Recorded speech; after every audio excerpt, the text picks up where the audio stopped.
Ini amalan pertama, dalilnya di hadis Muslim nomor hadis 591. Adalah Rasulullah sallallahu alaihi wasallam bima makna begitu selesai beliau menunaikan salatnya, kemudian beliau beristighfar kepada Allah Subhanahu wa taala. Perhatikan kalimatnya, astaghfirullah, astaghfirullah, astaghfirullah.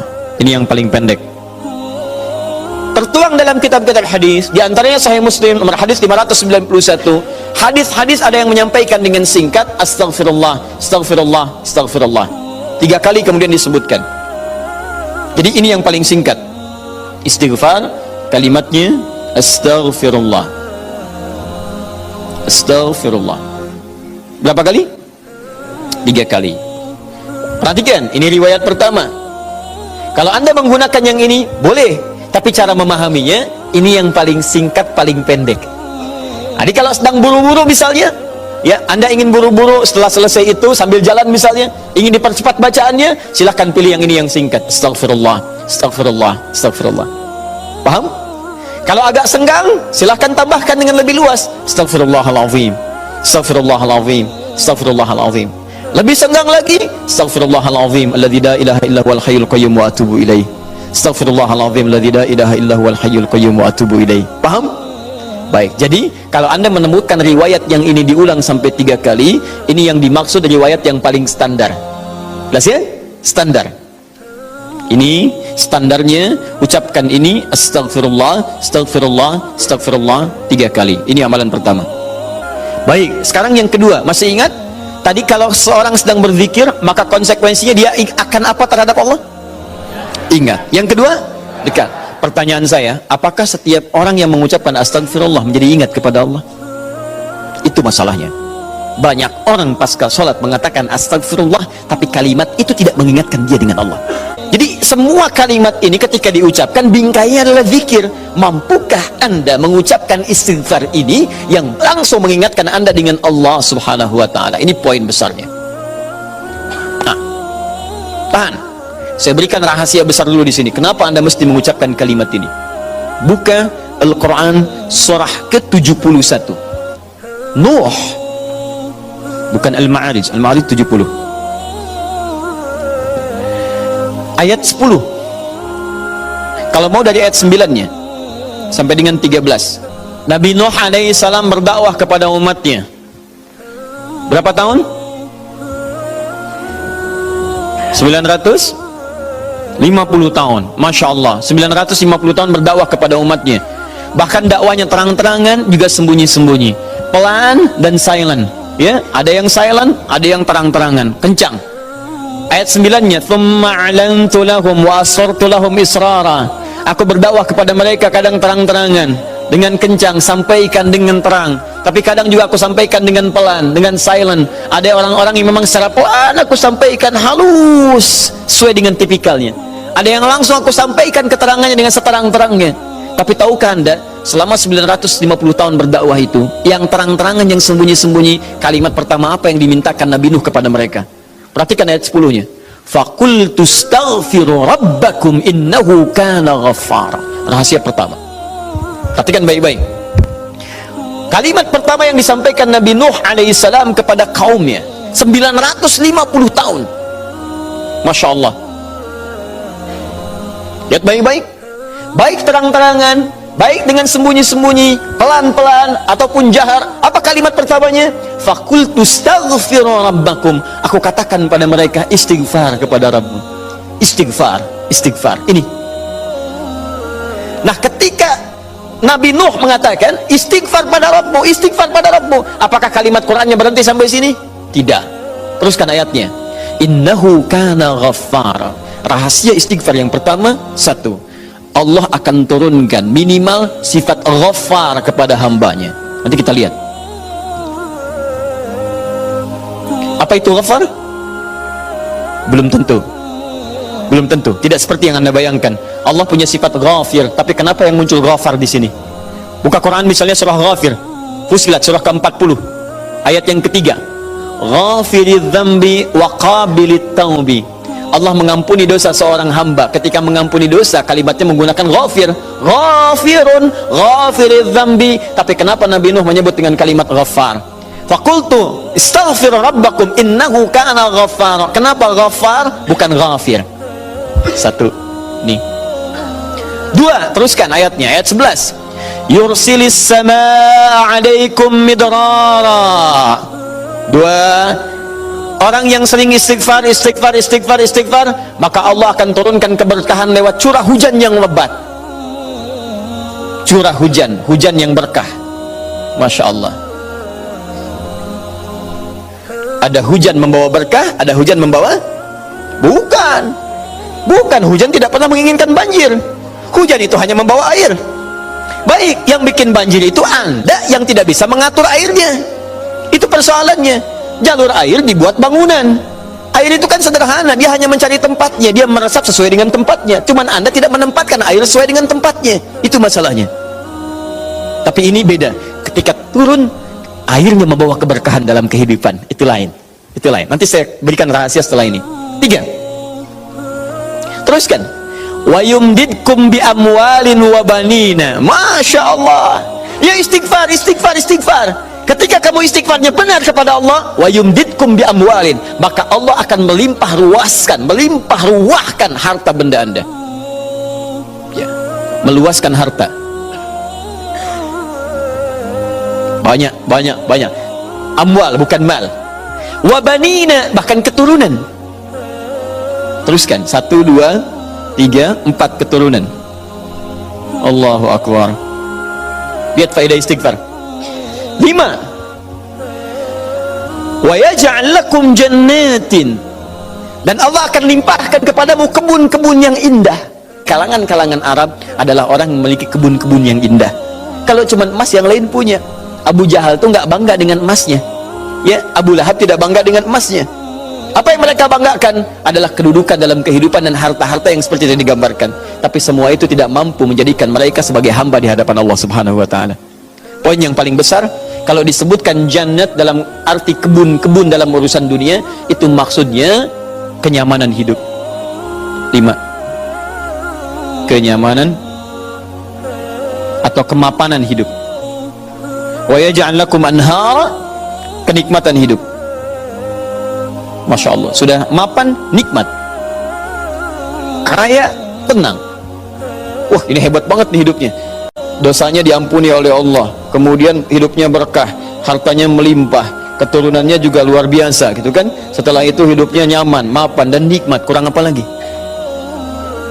Antum pilih mana? Kaya tapi gelisah atau miskin tapi tenang? Jangan pilih yang ketiga, saya tidak berikan. Nah, tahan sebentar, lihat sini. Jadi ketika Anda diminta istighfar, astagfirullah, astagfirullah, astagfirullah, ternyata di antara esensi kalimat istighfar itu bukan kalimat biasa. Anda mampu mengucapkannya dengan baik, maka Allah turunkan kemuliaan lewat lisan Nabi Nuh itu. Faqultu astaghfiru rabbakum innahu kana ghaffara yursilis samaa 'alaikum midrara wa yumdidkum bi amwalin wa banina wa yaj'al lakum jannatin wa yaj'al lakum anhara. 6 kemuliaan bagi orang yang sangat senang beristighfar kepada Allah Subhanahu wa taala. Tapi ini masih urusan dunia. Akhiratnya belum selesai. Pilih mana? Miskin masuk surga atau kaya masuk neraka? Miskin masuk surga. Kasihan.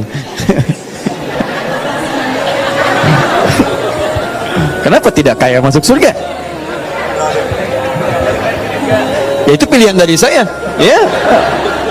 Ini pilihan dari Al-Quran. Saya kan tidak mengatakan jangan pilih yang ketiga. Itu yang pertama tadi. Ya. Lihat sini, ini jaminan kehidupan dunianya, mana akhiratnya. Ya Allah, kalau cuma dikasih dunia saya tidak mau. Jangan-jangan saya dunianya bahagia, akhiratnya nestapa. Maka adakah faidah dari istighfar untuk kehidupan akhirat saya? Kamu mau minta surga yang mana? Orang-orang surga biasa, saya berikan pada pelaku istighfar surga seluas langit dan bumi. Quran surah ketiga ayat 133. Lihat, di sini hidupnya lapang, di sini surganya seluas lapangan. Lapangannya apa? Bukan lapangan dunia. Perhatikan lapangan akhirat. Wasari'u ila maghfirah. Bergegaslah Anda untuk memohon ampunan Allah. Maghfirah, turunan kata dari istighfar, minta ampun. Bukankah istighfar minta ampun? Ayo cepat, bergegas, rajin, cepat. Orang yang rajin istighfar, cepat istighfar. Lihat, wa jannatin arduhas samawati wal ard. Maka kami akan sediakan harapan baginya, menyediakan tempat kembalinya surga seluas langit dan bumi. Dan digolongkan ahli istighfar sebagai orang-orang yang takwa. Uiddat lil muttaqin, kami siapkan untuk orang takwa. Siapa orang takwa dimaksud? Awal ayatnya, wasari'u ila maghfirah. Surga seluas langit dan bumi. Masya Allah. Silakan kalau mau koprol, berhenti di mana tuh? Nah, kalau ditawarkan begini, siapa yang tidak mengambil tawaran ini? Tapi persoalannya, kenapa orang banyak istighfar pasca sholat bahkan lebih daripada 3 kali? Astagfirullah, astagfirullah, astagfirullah, astagfirullah, astagfirullah, astagfirullah. Tapi mapan juga tidak. Cek. Ya, silahkan lihat. 6 ini tidak diraih, keberkahan juga tidak didapatkan, dan seterusnya. Bahkan kemarin di Bekasi itu ada yang terlihat, kami lihat di CCTV itu, khusyuk pasca sholat, kayak orang menangis, astagfirullah, astagfirullah, astagfirullah. Sudah tenang, lihat kanan kiri, itu tas orang dirogok begini. Kok bisa tuh astagfirullah lagi ibu juga? Ya? Apa yang salah? Ya, sekarang mari kita lihat bagaimana beristighfar seperti ini untuk mendapatkan kemuliaan-kemuliaan ini, dan bagaimana cara istighfar dengan berzikir pada Allah Subhanahu wa taala. Frame terbesarnya, frame-nya dalam amalan ini disebut dengan zikir. Ingat tadi telah disebutkan di awal. Zikir itu mesti mampu mengingatkan kita dengan Allah, juga membuat hubungan kita lebih dekat dengannya. Nah, sekarang fokus. Di antara amalan zikir pasca salat adalah istighfar. Dengan mengucapkan kalimat paling singkat, astagfirullah, astagfirullah, astagfirullah. Sekarang kita bedah dulu isi kalimatnya. Ini astaghfirullah. Dalam ilmu saraf, kalimat astaghfirullah ini dibagi ke dalam 3 bagian. Satu, ada awalan menggunakan kata ista begini, kemudian ditambah dengan akar kata ghafara, kemudian ditambah terakhir objek harapannya kepada Allah Subhanahu wa taala. Sekarang fokus baik-baik. Ista dalam ilmu saraf itu fungsinya untuk menunjukkan salah satunya, menunjukkan pada permohonan, meminta sesuatu. Ghafara, ampunan, meminta ampunan menggunakan ista, istaghfara. Istaghfara itu kata kerjanya, istighfar keadaannya, kata benda atau sifatnya. Jadi kalau ini ista menunjukkan permintaan atau permohonan, kemudian apa yang diminta? Ghafara, ampunan dari Allah Subhanahu wa taala. Tapi persoalannya dalam bahasa syariat tidak pernah ada kalimat ghafara, yaitu ampunan, kecuali disandingkan atau dilawankan kepada dosa. Ini poinnya. Jadi kalau Anda minta ampunan, Anda harus merasakan apa yang mau diampuni.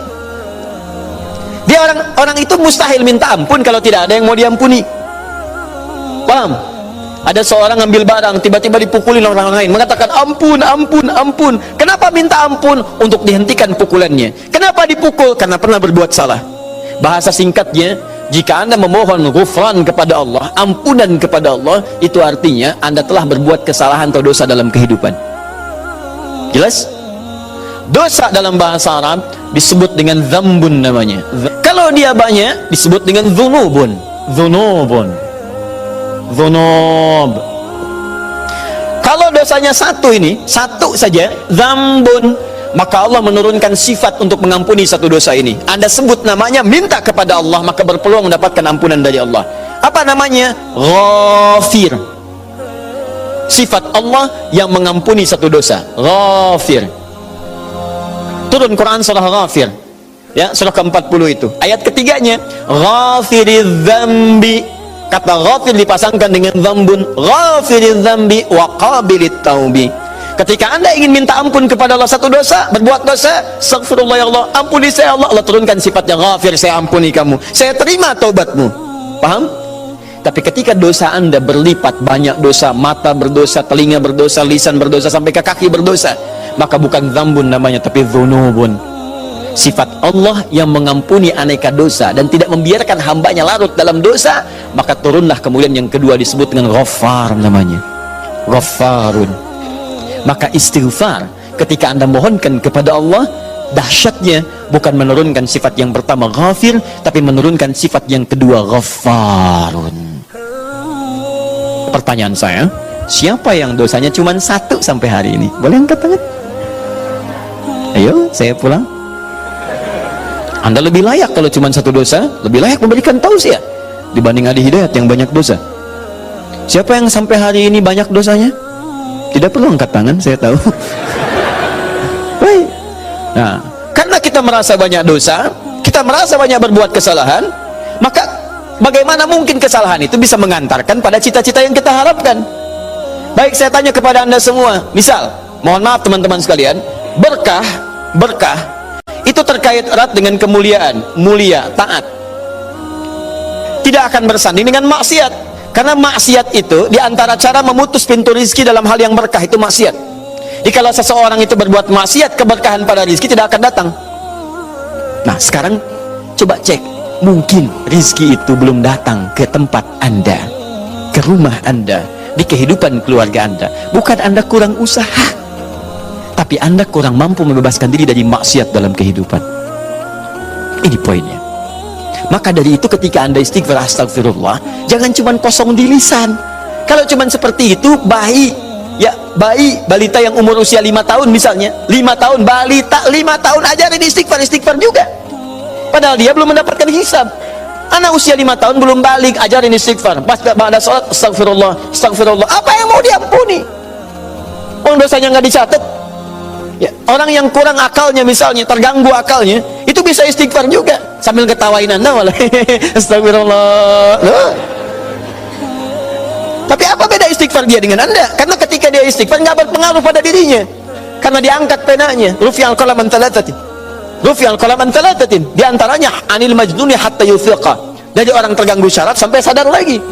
Nah, kita yang sadar ini saat ini, maka ketika Anda mengucapkan kalimat astagfirullah, kata para ulama, sambil diingat itu Anda berbuat dosa apa sampai mengucapkan ini, sampai minta ampun kepada Allah. Dosa apa yang diperbuat? Maka kalau ingin latihan, coba urutkan dosa dari ujung kepala sampai ujung kaki. Salat yang pertama subuh misalnya, ya jangan terlalu banyak dulu. Untuk dosa mata misalnya, astagfirullah, ingat-ingat mata salah apa. Jangan-jangan setiap pandangan yang Anda lakukan itu belum melahirkan keberkahan. Alhamdulillah. Bisa nggak pandangannya berkah? Ada ayatnya di Quran. Ada orang-orang dimuliakan oleh Allah sampai disebut kuat iman. Orang yang kuat iman, yang pandangannya itu berkah, setiap memandang berkah. Bahkan saking berkahnya nyaman dia dalam kehidupannya. Ya, itu ada di Quran surah ke-24, punya cahaya dia. Ayat 30 sampai 31. 30 untuk laki-laki, 31 untuk perempuan. Wa qul lil mu'minina yaghuddu min absarihim. Katakan pada perempuan, laki-laki beriman, setiap lelaki beriman, perhatikan, palingkan pandangannya dari yang tidak baik.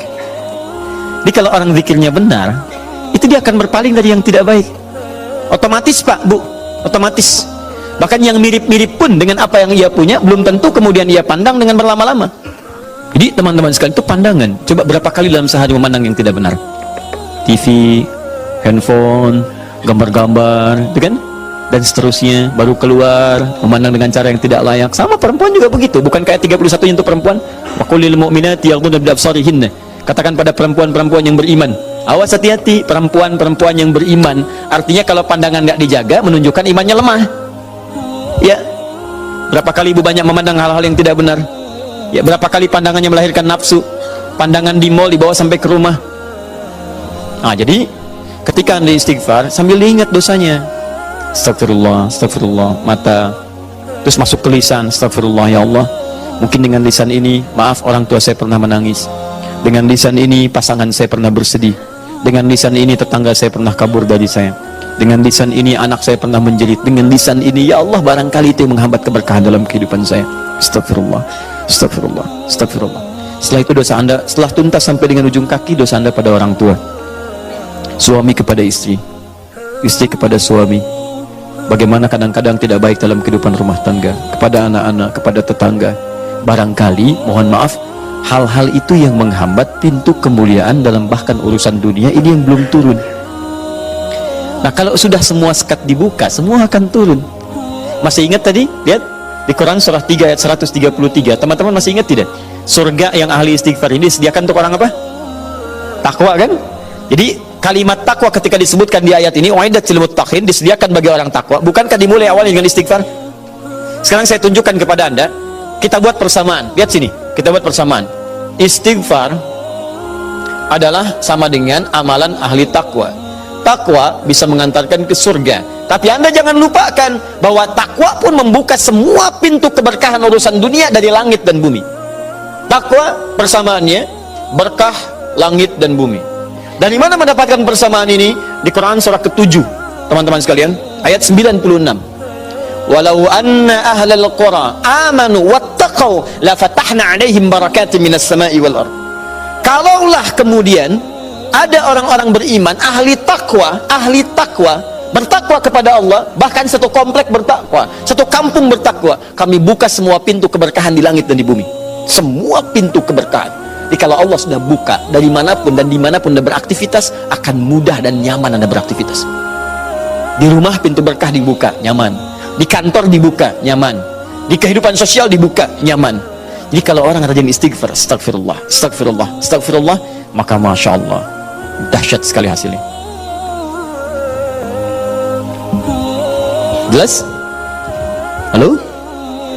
Jadi caranya yang pertama, awas ini, kalimat ghafar, rinci dulu, rinci dosa-dosanya. Begitu istighfar, rinci astagfirullah, astagfirullah, astagfirullah, astagfirullah. Jelas?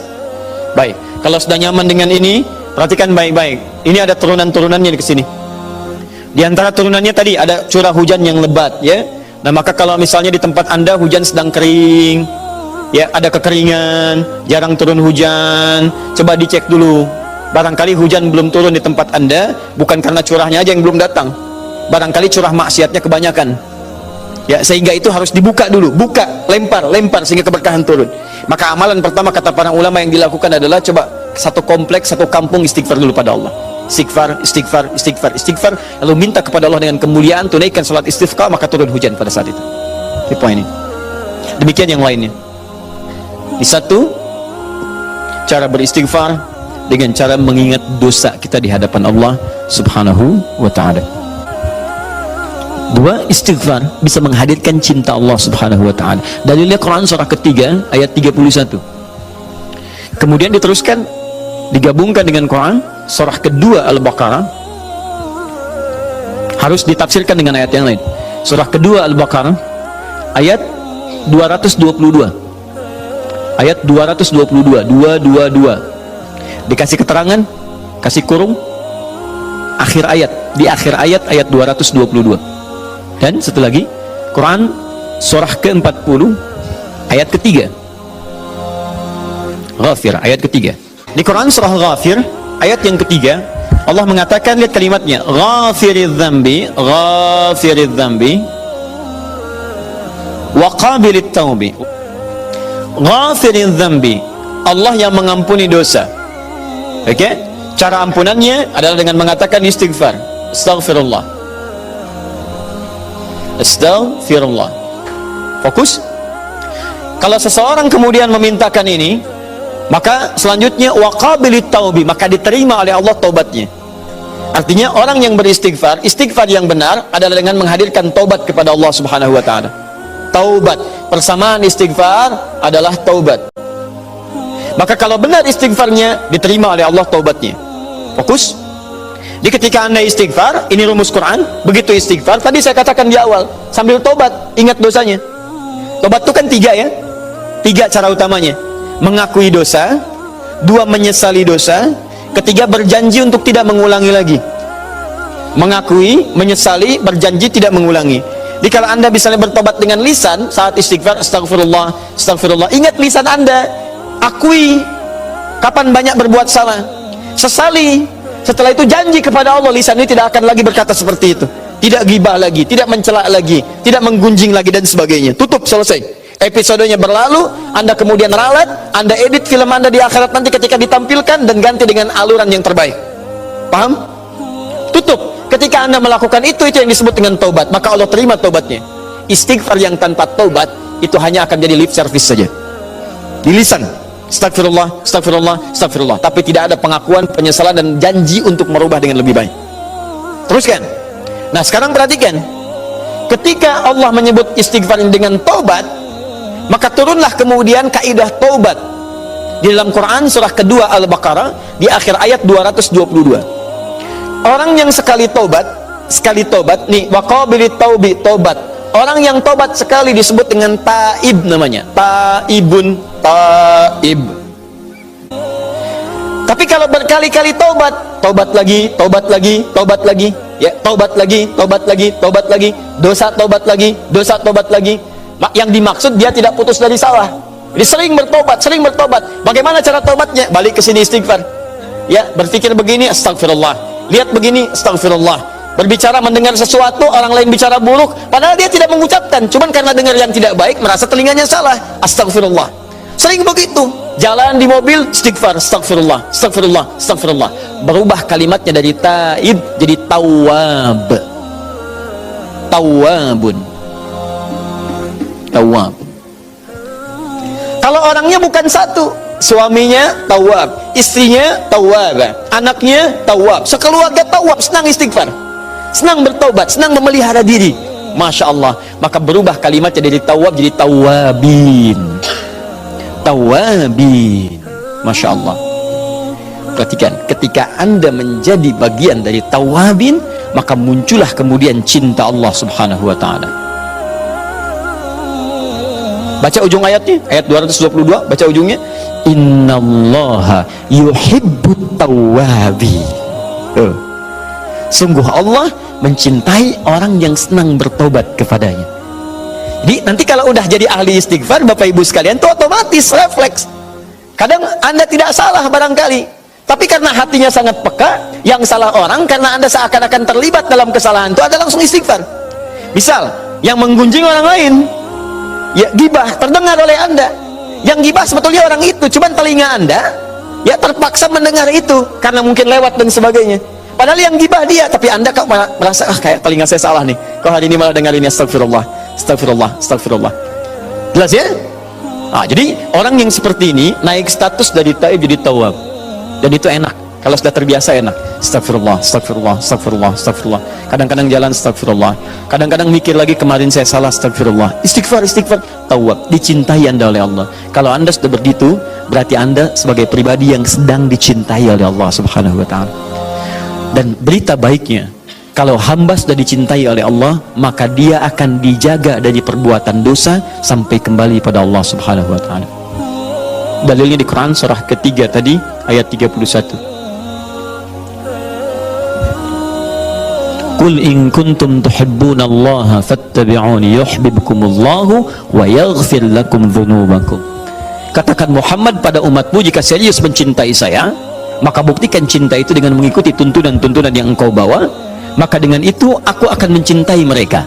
Nah, sekarang kaidahnya ketika Allah mencintai hambanya, apa yang terjadi? Wa yaghfir lakum dzunubakum. Allah akan mengampuni semua dosa-dosanya. Kata para ulama, ciri orang yang diampuni dosanya oleh Allah itu adalah dia akan dijaga, tidak akan pernah berbuat maksiat yang serupa atau maksiat yang lainnya dalam hidupnya. Jadi kalau teman-teman pernah bertobat dari dosa, ciri ampunannya adalah itu tidak akan berulang lagi dan akan berganti jadi amal soleh. Soleh lawannya salah, soleh lawannya salah. Jadi kalau yang salah sudah hilang, yang soleh muncul. Kata-kata baik itu soleh, umpatan itu salah. Di orang yang terbiasa meninggalkan umpatan, dia akan terbiasa berkata yang mulia. Sederhana sebetulnya. Jadi kalau kata-kata Anda sedang mengeluarkan yang kotor, ini menunjukkan amal soleh Anda kurang. Karena yang soleh itu tidak akan bertemu dengan yang salah, maksiat tidak akan ketemu dengan taat. Sederhana. Jadi kalau Anda bisa memilih yang soleh, kenapa Anda pilih yang salah? Ya. Kalau Anda bisa memilih taat, kenapa mesti melakukan maksiat? Rizki itu Anda mau cari dengan yang soleh atau dengan cara yang salah, tidak akan pernah mengubah jumlahnya, tetap akan sama sampai meninggal, tidak akan berubah. Yang beda cuma keberkahannya. Anda cari dengan cara yang jujur, misalnya hidup Anda sampai dengan meninggal 100 miliar. Anda cari dengan korupsi, nggak akan menambah, nggak akan kurang, 100 miliar juga. Cuman barangkali yang beda keberkahannya. Jadi kalau Anda bisa mencari dengan yang halal, kenapa mesti maksa mencari yang haram? Nggak akan berubah. Tapi kan lebih banyak itu cuma dikumpulin, bikin Anda capek. Segitu juga nilainya. Anda korupsi, datang misalnya 50 juta. 50 juta itu cuma Anda pegang, hitung pegang. Dengan yang satu turunnya 500.000 per bulan. 500.000 dijaga oleh Allah supaya nggak capek. Sudah, kamu nggak usah capek ngitung. Ya, biar saya yang pegang. Butuh, saya kasih. Pas butuh, ada. Jadi saya katakan kepada Anda, kalau Anda sudah mendekat kepada Allah menjadi hamba yang dicintainya, Anda nggak akan susah dalam kehidupan dunia. Dan diantara caranya ini, astagfirullah. Kalau Anda sudah dicintai oleh Allah, mohon maaf ya, jangankan kemudahan hidup, doa Anda seketika sebelum meminta sudah Allah kabulkan. Saya pernah katakan pada Anda seorang tukang roti yang merindukan Imam Ahmad. Tukang roti ini kemudian, Imam Ahmad itu punya kejadian yang unik, teman-teman sekalian. Ya, saya pernah kisahkan beberapa kali kisah ini. Itu satu kali ada dorongan di hatinya untuk pergi ke Mesir, berangkat aja. Begitu berangkat, capek beliau istirahat di dalam satu masjid. Faqih, ahli fikih, ulama besar. Tapi barangkali namanya sampai duluan kepada banyak orang sebelum kelihatan gambarnya atau wajahnya. Sosoknya belum pernah terlihat, tapi namanya menembus batas penglihatan orang lain. Hampir semua kalangan kenal dengan Imam Ahmad. Kenal dalam pengertian, pernah mendengar namanya, tapi belum pernah melihat sosoknya. Tiba-tiba ketika istirahat di dalam masjid, marbot masjidnya mengatakan, keluar dari sini, keluar. Karena belum pernah lihat Imam Ahmad sebelumnya. Imam Ahmad tidak pernah mengatakan, saya Imam Ahmad. Tidak. Ya, tapi kata beliau, saya hanya beristirahat. Karena taufiknya, tidak, kamu keluar dari sini. Maka ketika beliau keluar istirahat di alas di luar itu, di pelataran, diusir juga. Rawah katanya. Di bahasa Arab itu ada 3 cara minta orang pergi. Ya, untuk keluar. 1, ukhruj, atau idhab, pergi. Yang kedua, barah, keluar. Ya, kalau sudah barah itu sudah agak kasar. Ya, udah agak kasar tuh. Ya, ukhruj, Anda diam. Barah, saya bukan barah, saya Husain. Bukan, itu kasar namanya. Keluar. Nah, ada yang ketiga yang lebih kasar lagi, namanya rawah, dari kata roh, pergi dengan roh-rohnya sekalian. Jangan sampai fisiknya ke sana, rohnya di sini. Ya, atau sebaliknya. Baik, rawah itu disebut rawah, pergi sana. Pergi Imam Ahmad di jalan, kemudian beliau sedang jalan, tiba-tiba kelihatan oleh tukang roti sedang membuat adonan roti. Begitu melihat orang ini terlihat semakin lelah, dipanggil oleh beliau, Syekh ta'al hunak, sini, silahkan istirahat dulu. Imam Ahmad istirahat merebahkan, kemudian sambil melirik kepada tukang roti ini, dia setiap membuat adonan roti dia beristighfar kepada Allah. Astagfirullah.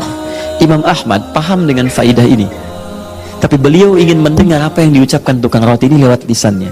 Maka bertanyalah kepada tukang roti ini, perhatikan kalimatnya, ma faidatu istighfarika ya Syekh Sayyid, Anda saya perhatikan dari tadi setiap bikin adonan, lakukan ini, selalu istighfar. Apa sih manfaat istighfar itu bagi Anda?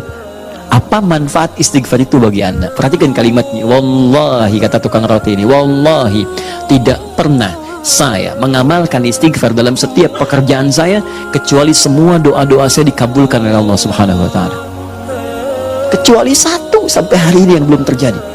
Dan saya mohon kepada Allah, imma saya sebelum meninggal atau yang saya doakan sebelum meninggal untuk bisa berjumpa dengan saya. Apa doanya itu? Saya memohon kepada Allah untuk berjumpa dengan Imam Ahmad bin Hanbal, baik itu sebelum saya wafat atau sebelum beliau diwafatkan oleh Allah Subhanahu wa taala. Kata Imam Ahmad, Allahu Akbar. Jadi ini yang membuat saya datang ke sini, karena istighfarmu. Karena istighfar yang kau lakukan itu yang mendorong saya datang ke sini. Itu yang menjadikan saya dikeluarkan dari masjid. Itu yang mendorong saya kemudian datang ke tempat ini, karena istighfar yang kau lakukan. Masya Allah. Dan jangan lakukan itu kepada saya.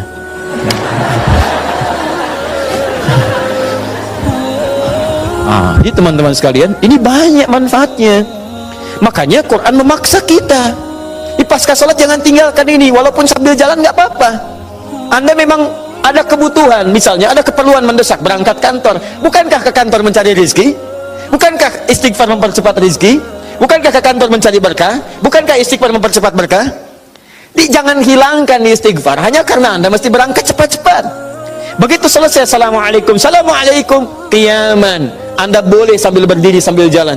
Astagfirullah. Pak Andi, ya mau kemana? Astagfirullah. Jalan. Assalamualaikum akhi.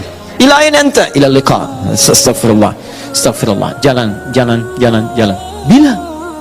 Duduk, tenang. Di rumah sakit boleh, tapi kan tidak harus menafikan sholat. Pasca sholat sambil berbaring, astagfirullah, astagfirullah. Barangkali dengan sakit itu Allah ingin mengampuni dosa Anda, dan dengan istighfar itu semakin banyak dosa yang diampuni oleh Allah Subhanahu wa Ta'ala. Anda sehat, belum mau minta ampun, dikasih sakit, belum istighfar juga, lantas Anda masih dikasih apa lagi? Supaya Allah